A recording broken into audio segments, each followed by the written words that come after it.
ጤና ይስጥልኝ። የዕለተ ሐሙስ ታኅሳስ 2 2018 ዓ.ም የዋዜማ ለቸኮለ አበይት ዜናዎችን ይዘን ቀርበናል። ከዜናዎቹ ጋር ኢዮብ ተስፋዬ ነኝ። አብራችሁን ቆዩ። ዓለም አቀፉ የገንዘብ ተቋም IMF ለኢትዮጵያ ከአንድ ዓመት ከመንፈቅ በፊት ከፈቀደው የ3.4 ቢሊዮን ዶላር የተራዘመ ብድር በአራተኛው ዙር የብድሩ አፈጻጸም ግምገማ ላይ በባለሙያዎቹ ደረጃ ከአገሪቱ መንግስት ጋር ትላንት ከስምምነት ላይ መድረሱን አስታወቀ። በአራተኛው የብድር አፈጻጸም ግምገማ ላይ በተደረሰው ስምምነት መሰረት ተቋሙ ለኢትዮጵያ ከብድሩ ውስጥ ቀጣዩን 261 ሚሊዮን ዶላር ቦርዱ ካጸደቀው በኋላ እንደሚለቅ ገልጧል።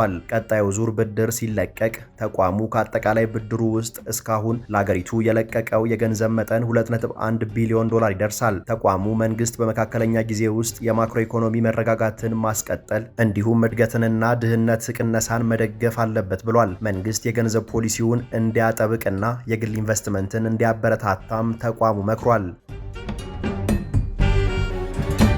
በአማራ ክልል ደቡብ ጎንደር ዞን ከእንፍራዝ ከተማ ወደ አዲስ ዘመን በሚወስደው መንገድ ላይ ሰብሃ በምትባል ስፍራ ታጣቂዎች ዛሬ ሐሙስ ታኅሳስ 2 ረፋድ ላይ በፈጸሙት ጥቃት ሰሊጥ ጭነው ሲጓዙ የነበሩ ሁለት ከባድ ተሳቢ የጭነት ተሽከርካሪዎች ተቃጥለው ከጥቅም ውጪ መሆናቸውን ዋዜማ ሰምታለች። የጭነት ተሽከርካሪዎቹ ንብረትነታቸው የደባርቅ ከተማ ነዋሪ የሆኑ ባለሀብቶች መሆናቸውን የጠቆሙት የዋዜማ ምንጮች በተሽከርካሪዎቹና በሰሊጡ ቃጠሎ የደረሰው ኪሳራ 30 ሚሊዮን ብር ገደማ እንደሚገመት ገልጸዋል። በጥቃቱ በሰው ሕይወት ላይ የደረሰ ጉዳት አለመኖሩንና አሽከርካሪዎቹም ሮጠው ከጥቃቱ ማምለጣቸውን ዋዜማ የደረሳት መረጃ ያመለክታል።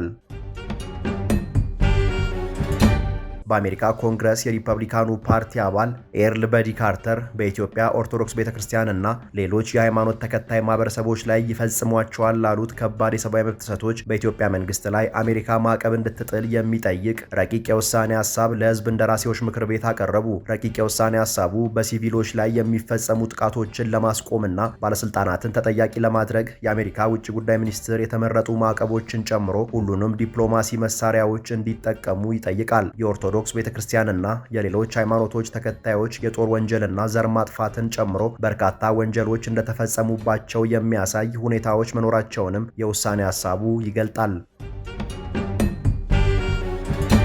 ህወሓት የትግራይን ህገ መንግስታዊ ሉዓላዊነት ለማስከበር ተፈናቃዮችን ወደ ቀያቸው ለመመለስና በትግራይ ላይ ለተፈጸሙ ወንጀሎች ተጠያቂነትን ለማስፈን በሙሉ ኃይሉ ለመታገል መወሰኑን አስታወቀ። የህወሓት ማዕከላዊ ኮሚቴ ዛሬ ባወጣው መግለጫ የፕሪቶሪያው የግጭት ማቆም ስምምነት አደጋ ላይ የወደቀው አደራዳሪ አካላትና ዓለም አቀፉ ህብረተሰብ በፌዴራል መንግስቱ ላይ ግፊት ባለማድረጋቸው የተነሳ ነው በማለት ወቅሷል። የፓርቲው ማዕከላዊ ኮሚቴ የትግራይ ጸጥታ ኃይል አባላት የኑሮ ሁኔታን ለማሻሻል የሚደረጉ እንቅስቃሴዎች እንዲፋጠኑ እና የጥቅማ ጥቅም ጥያቄዎቻቸው እንዲሟሉ ውሳኔ ማሳለፉንም አስታውቋል። በክልሉ በመልካም አስተዳደር መስክ የሚታየው ሙስና እጅግ የከፋ ደረጃ ላይ ደርሷል ያለው የህወሓት ማዕከላዊ ኮሚቴ ችግሩ በተደራጀ የጅምላ ንቅናቄ እንዲፈታ ስምምነት ላይ መድረሱንም ገልጧል።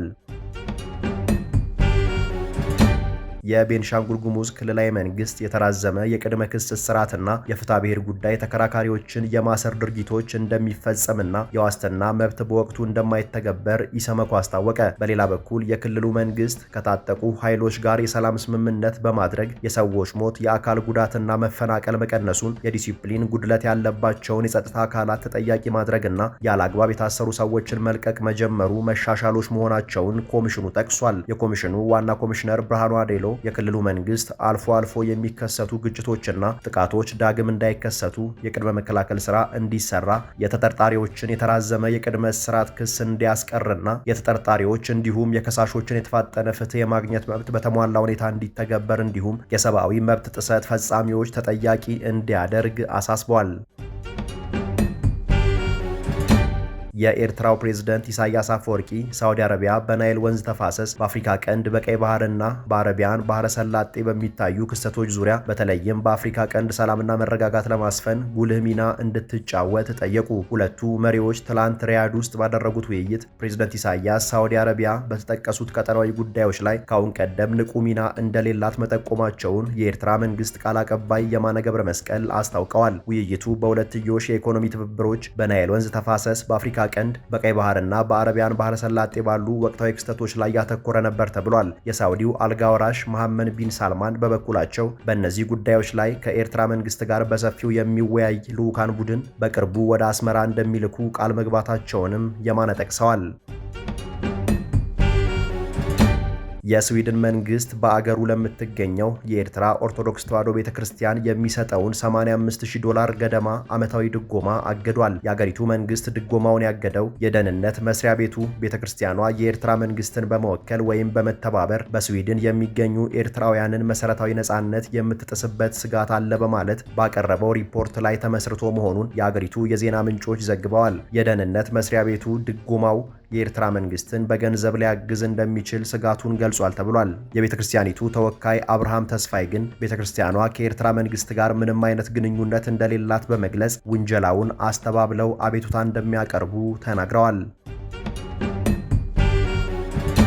ለዕለቱ የያዝናቸው መረጃዎቻችን እነዚህ ነበሩ። ተጨማሪ የዋዜማ ዜናዎችንና መረጃዎችን ዋዜማ ሬዲዮ ብላችሁ በማህበራዊ ገጾቻችን ታገኛላችሁ። ጤና ይስጥልኝ።